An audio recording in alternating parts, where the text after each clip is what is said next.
Hey guys, welcome back to my YouTube channel. So finally I'm back with छोटा सा mini aesthetic and productive सा vlog. So video के thumbnail से आपको पता चल गया होगा कि इस वीडियो के अंदर हम एक ऐसे सब्जेक्ट की बात करने वाले हैं जिसके सुनते ही आपको और मेरा दिल करता है या तो इसकी जान ले लें या तो खुद की जान ले लें।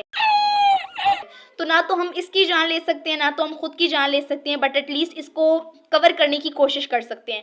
तो मैं बेसिकली एक ऐसा टाइम टेबल बताने वाली हूँ जिसको हम क्या फॉलो करेंगे पूरा साल, एंड 3 मंथ के अंदर हम क्या करेंगे, इस पाक स्टडी पूरे इस पेज से लेकर लास्ट पेज तक हम क्या करेंगे, याद कर लेंगे। इससे क्या होगा कि हमारे पास ना सिर्फ हम एक्सरसाइज के क्वेश्चन और एमसीक्यूज कर पाएंगे, बल्कि इसके अंदर जितने पॉसिबल एमसीक्यूज बनते हैं एंड कॉन्सेप्चुअल क्वेश्चन बनते हैं वो हम क्या करेंगे, इजीली याद कर सकेंगे।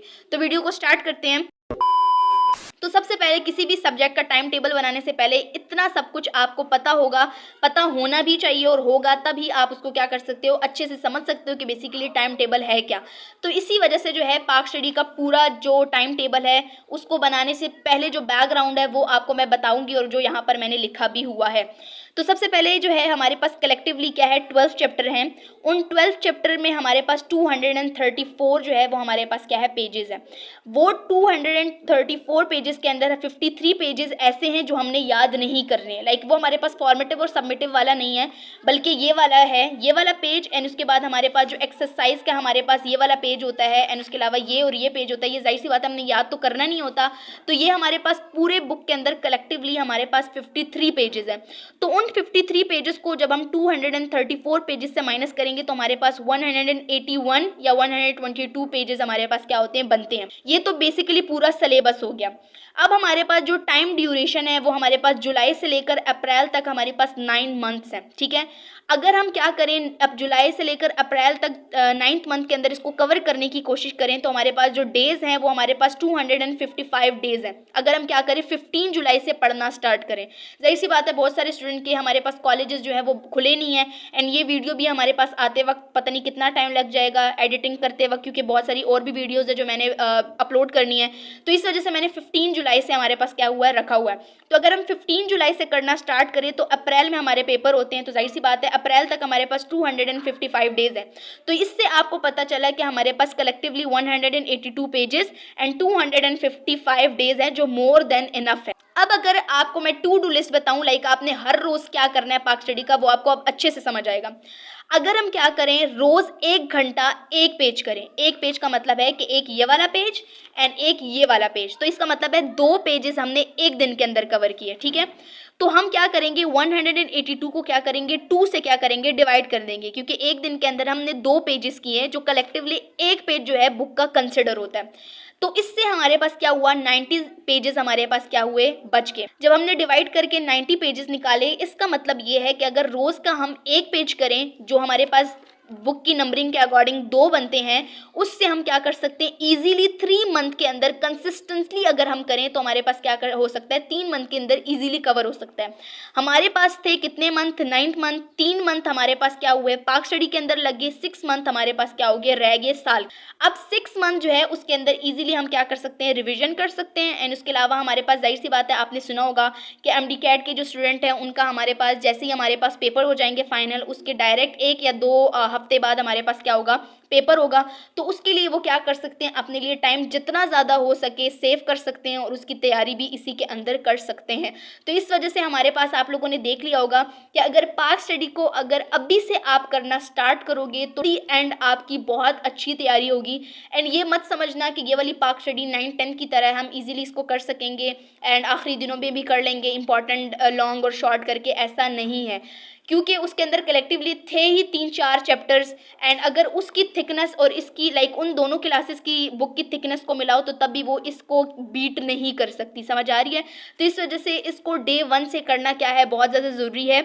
अगर देखो आप रोज़ का थोड़ा सा भी करो, शायद एक दिन आप करो, 2 दिन करो, 3 दिन करो, 4 दिन करो, एक दिन आपका छूट भी जाए, बट स्टिल देखो 3 मंथ का हमारे पास टारगेट है, लेकिन अगर हम 4 मंथ में भी कर ले तो भाई बहुत है हमारे लिए।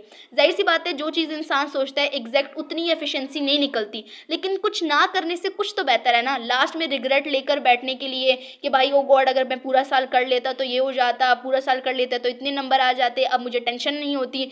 तो इस वजह से अपनी ज़िंदगी पहले से इतनी झंड है तो मज़ीद ऐसी टेंशन, पढ़ाई के टेंशन लेते हुए जो है मज़ीद झंड मत बनाओ, बल्कि जो दिन आपको दिए गए हैं मैनेज करो और उसके अंदर जितने भी सब्जेक्ट है उसको डे 1 से करो। 12 seconds later. अब उसके अलावा पाक स्टडी से रिलेटेड मैं आपको टिप्स वगैरह बताती हूँ कि आप पाक स्टडी को इजीली जो है कैसे कवर कर सकते हो। लाइक बुक के अंदर बहुत ज़्यादा है, तो जाहिर सी बात है इंसान अगर लास्ट में रिवीजन भी करना चाहे तो इस वजह से बहुत ज़्यादा है, तो इंसान की रिवीजन इतनी अच्छी नहीं हो सकती, और जाहिर सी बात है इतना ज़्यादा है तो इंसान को देखते वक्त ही होता है कि ये क्या है। तो इससे रिलेटेड जो है मैं आपको तरीका बताती हूँ, तो उसके लिए 1 मिनट मुझे बुक निकालने दो, मेरे नोट्स, एंड ये मैं आपको बताती हूँ कि आप जो है कैसे पाक स्टडी जो है उसको हमारे पास ईजीली जो है ईजी वर्डिंग के अंदर कर सकते हो। तो इसके लिए मेथड आपके पास ये है कि अगर आपका इंग्लिश है या उर्दू है, जो भी है, आपने सिंपल क्या करना है, ये एक पेज को क्या करना है पहले समझना है, फिर उर्दू में उसको अपने आप को समझाना है अपनी वर्डिंग के अंदर कि बेसिकली ये क्या है। उसके मेन पॉइंट्स को आपने क्या कर देना है, यहाँ पर लिख देना है, सारा नहीं, मेन पॉइंट। जैसे कि मैं आपको बताती हूँ, मैंने यहाँ से लेकर ये आइडियोलॉजी ऑफ पाकिस्तान यहाँ से यहाँ तक मैंने क्या कर दिया, रीड आउट कर लिया। रीड आउट करने के बाद मैंने इसके अंदर क्या चीज़ ढूंढी, इसके अंदर सबसे पहले 2 नेशन थ्योरी जो है वो क्या, stem from the belief of the Muslim है, बेस्ड ऑन बिलीफ, कौन सी बिलीफ थे वो इसी के अंदर है, maintain their identity and not merge. इनकी जो मेन 3 चीज़ें थी वो यही थी कि बेसिकली कहाँ से आया, उनका बिलीफ क्या था, एंड उन्होंने अपनी जो आइडेंटिटी थी वो कैसे मेंटेन की और उनके साथ मर्ज क्यों नहीं हुए। ये बेसिकली 3 चीज़ें हैं जो इसके अंदर लिखी हुई है। तो इससे ये होता है कि आपको मेन पॉइंट्स जब समझ आ जाती है, आप क्या कर सकते हो, उसको ईजिली आगे अपनी वर्डिंग के अंदर कर सकते हो। इसी तरह जो अगला है historical background of the 2 nation theory, तो उसका भी मैं आपको बता देती हूँ कि मैंने किस तरह किया है। ये काफ़ी ज़्यादा लंबा है लेकिन मैं आपको यहाँ से बताती हूँ। इसके अंदर सबसे पहले arrival of a Muslim in India है कि middle of the 17th century में आए थे। 712 को हमारे पास मोहम्मद बिन कासिम ने सबसे पहले हमारे पास कॉन्केयर किया था सिंध का पार्ट। फिर पीपल जो लोग हैं उन्होंने कैसे एम्ब्रेस किया इस्लाम को, वो लिखा हुआ है। फिर मुस्लिम ने जो है रूल हमारे पास कब से कब तक किया। फिर उसके बाद हमारे पास इम्पोजिशन जो हमारे पास ब्रिटिश की थी, उन्होंने 2 नेशन थ्योरी को मजीद हमारे पास स्ट्रेंथन किया। प्रोपेगेंडा जो था वो हमारे पास क्या था, मुस्लिम लीडरशिप का क्या रवैया था। फिर उसके बाद मुस्लिम जो है उन्होंने हमारे पास क्या डिमांड किया, उनको थ्रेट क्या मिले, एंड उसके बाद आखिर में हमारे पास क्या कंक्लूजन लिखा। तो ये जितने भी हमारे पास आपको नज़र आ रहे होंगे कि इतने बड़े पैराग्राफ को मैंने 4-5 पॉइंट्स के अंदर क्या कर दिया, समराइज़ कर दिया। तो इससे ये होता है कि हमारे पास याद तो आप कर लेते हो, लेकिन जब हमारे पास पेपर होते हैं या आपके टेस्ट होती हैं तो उसके बाद उसके लिए हमारे पास ज़्यादा से ज़्यादा रिवीजन करनी होती है। तो ये होता है कि वो बहुत ज़्यादा इफेक्टिव हो जाते हैं कि आप कम से कम टाइम के अंदर क्या करते हो, बहुत ज़्यादा चीज़ों को क्या कर सकते हो, रिकॉल कर लेते हो, रादर देन कि आप पूरी रीडिंग को पढ़ते रहो। तो ये थी आज की वीडियो। आई होप सो कि आप लोग को अच्छी लगी होगी। वीडियो अच्छी लगी हो तो वीडियो को डेफिनेटली लाइक करें, शेयर करें, कमेंट करें, don't forget to press the bell icon. Bye bye.